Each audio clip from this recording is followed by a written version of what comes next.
Aduh, kenapa makin dibaca malah makin bingung ya? Kenapa muka kamu kusut banget? Lagi garap SK ya?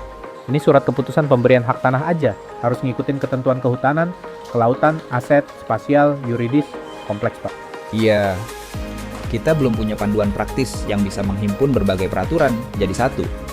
Saya khawatir ada yang terlewat, kita koreksi. Iya bener, Pak. Dan itu membuat verifikasi berkas menjadi lama dan khawatir menimbulkan cacat administratif atau cacat yuridis ke depannya. Kenapa? Siap. Mohon izin, Pak.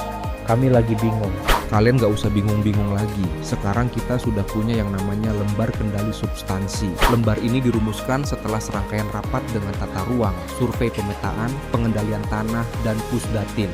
Semua peraturan dari berbagai sektor, kehutanan, aset, kelautan, spasial, yuridis, administratif, kita himpun dan ringkas jadi satu panduan praktis. Wah, jadi kita bisa pakai itu buat acuan saat verifikasi berkas kah, Pak? Persis, ini bukan cuma pedoman, tapi alat mitigasi risiko. Dengan lembar ini, proses pemeriksaan jadi seragam, kualitas bisa kita kontrol sejak awal, gak ada lagi beda tafsir antar koordinator atau analis. Jadi kalau saya mau nyusun SK, tinggal cek ke lembar itu, Pak.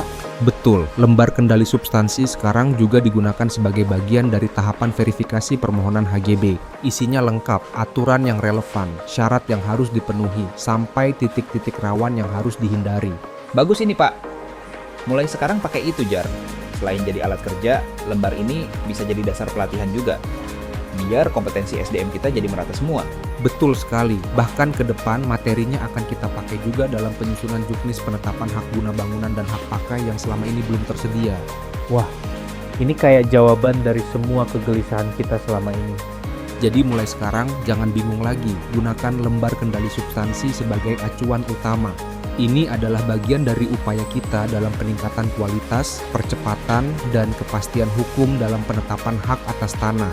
Mulai sekarang, tolong disosialisasikan kepada seluruh pegawai agar menggunakan lembar kendali substansi sebagai bagian dari verifikasi berkas dan langkah mitigasi resiko dalam penetapan hak atas tanah.